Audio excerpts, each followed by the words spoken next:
Bismillahirrahmanirrahim. Alhamdulillah wassalatu wassalamu ala Rasulillah. Asyhadu an la ilaha illallah wahdahu la syarikalah wa anna Muhammadan abduhu wa rasuluhu la nabiyya ba'dah. Allahumma shalli ala Muhammad wa ala alihi wa ashabihi wa man tabi'ahum bi ihsanin ila yaumiddin. Para hadirin sekalian, adapun pembahasan kita pada saat ini yaitu berkaitan dengan mengapa para terapis ruqyah syariah ini mengambil jalan untuk melakukan terapi ataupun mengikuti pengobatan tibun nabawi ini. Ada beberapa hal yang menjadi penyebab mengapa para terapis-terapis ini muncul di dalam menjalankan peran sebagai seorang peruqyah. Karena mengingat ada beberapa hal yang menjadi persoalan penting. Yang pertama, bahwa peran sebagai seorang terapis terutama dalam hal ini adalah peruqyah, yaitu sebagai benteng akidah umat. Karena mengingat banyaknya muncul berbagai macam hal-hal yang berbau kesyirikan di masyarakat, maka peran dalam hal ini adalah sebagai terapi ruqyah syariah, maka sangat memainkan peran penting dalam hal ini. Apalagi para hadirin, khusus di tempat-tempat kita ini sangat membutuhkan yang demikian, karena menunjukkan bahwa ajaran Islam pada hakikatnya adalah sebagai ajaran yang sempurna, meliputi dalam persoalan-persoalan baik secara akidah dalam konteks ibadah maupun secara muamalah. Adapun dalam konteks akidah ini, maka peran peruqyah sangat menjaga hal-hal yang demikian, sehingga masyarakat tidak jatuh kepada perbuatan-perbuatan yang mengandung unsur kesyirikan. Kemudian yang selanjutnya, para hadirin sekalian, jika tidak ada peran para peruqyah dalam hal ini di masyarakat, sedangkan masyarakat awam sekali dengan proses terapi ruqyah yang sesuai dengan metode syariat ataupun sesuai dengan ruqyah syariah, maka hal-hal yang berkaitan dengan persoalan masalah perdukunan tentunya akan menjamur di sebuah negeri. Maka tentu hal ini mengajak manusia banyak dalam perkara-perkara yang diharamkan ataupun dilarang.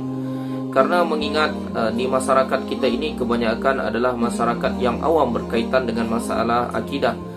Nah, ketika mereka bertemu dalam hal-hal yang berkaitan dengan penyakit-penyakit yang sifatnya seperti non-medis, karena gangguan jin, gangguan sihir, dan indikasi non-medis yang lainnya, maka tidak ada pilihan yang mereka buat kecuali dengan pengobatan-pengobatan yang kadang-kadang tidak sesuai dengan kaidah syariat. Maka inilah yang menjadi persoalan yang mendorong para terapis ruqyah untuk menjalankan peran mereka di kehidupan masyarakat, agar masyarakat sadar bahwasanya melakukan pengobatan-pengobatan perdukunan dan sebagainya adalah perbuatan yang terlarang. Kemudian yang terakhir, yang selanjutnya, terapis ruqyah syariah ini juga sebagai upaya melengkapi antara pengobatan yang sifatnya medis maupun secara non medis. Karena kita ketahui para hadirin, dalam pengobatan-pengobatan secara medis menangkap hal-hal yang menurut mereka bisa dideteksi secara kemampuan alat-alat yang mendukung untuk mengetahui suatu penyakit tertentu. Namun banyak kasus-kasus yang ditemukan di masyarakat yang memang hal itu tidak bisa terdeteksi secara medisnya, dan kadang-kadang hal ini membuat bingung para dokter berkaitan dengan penyakit yang dialami oleh si pasien tadi. Nah, sebagaimana yang kita buktikan di lapangan, kasus-kasus yang rata-rata tidak bisa terdeteksi secara non-medis, namun si pasien mengalami keluhan sakit tertentu di tubuhnya, hal itu dapat terdeteksi dengan terapi ruqyah syariah berupa reaksi-reaksi tertentu yang dialami oleh diri pasien. Nah, hal ini membuktikan bahwa para hadirin sekalian, di dalam proses terapi ruqyah syariah ini saling melengkapi antara pengobatan yang secara medisnya dan pengobatan secara non medis.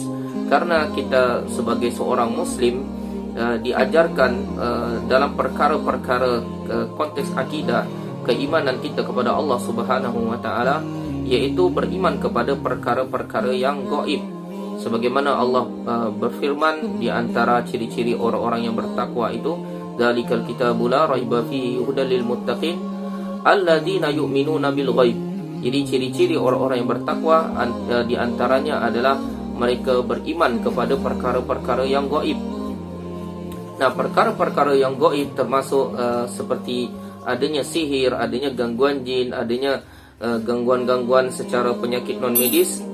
Ini benar adanya, dan Islam memberikan terapi-terapi yang boleh dilakukan untuk menghilangkan unsur-unsur gangguan tersebut. Nah, salah satu metode sebagai pengobatan ilahiyah diantaranya adalah ruqyah syariah, kemudian doa-doa yang maksur dari Nabi SAW yang intinya meminta kesembuhan kepada Zat yang Maha Menyembuhkan, yaitu hanya Allah Subhanahu wa Ta'ala semata. Karena para hadirin sekalian, perlu kita ketahui, di dalam kita melakukan proses terapi ruqyah syariah, kita tidak mengakui bahwa kesembuhan itu datang dari kami, tidak, melainkan dari Allah Subhanahu wa Ta'ala. Hanya saja kita sebagai seorang terapis itu mengikuti sesuai dengan ketentuan-ketentuan syariat, bahwa Al-Quran itu dapat memberikan kesembuhan dengan izin Allah Subhanahu wa Ta'ala terhadap penyakit-penyakit tertentu yang berkaitan dengan hal-hal yang sifatnya medis maupun secara non medis, dengan bacaan terapi ayat-ayat Al-Quran. Mungkin ini yang bisa disampaikan, mudah-mudahan bermanfaat bagi kita semua. Semoga dengan hal ini semakin menyadarkan kita bahwa umat ini perlu bagi kita semua mempelajari terapi ruqyah syariah, dan hal ini menunjukkan bahwa akidah umat akan semakin baik dan semakin kuat ketika semakin banyak mengenal pengobatan terapi sunnah ini, yaitu dengan bacaan-bacaan Al-Quran. Demikian yang bisa disampaikan, saya akhiri. Wassalamualaikum warahmatullahi wabarakatuh.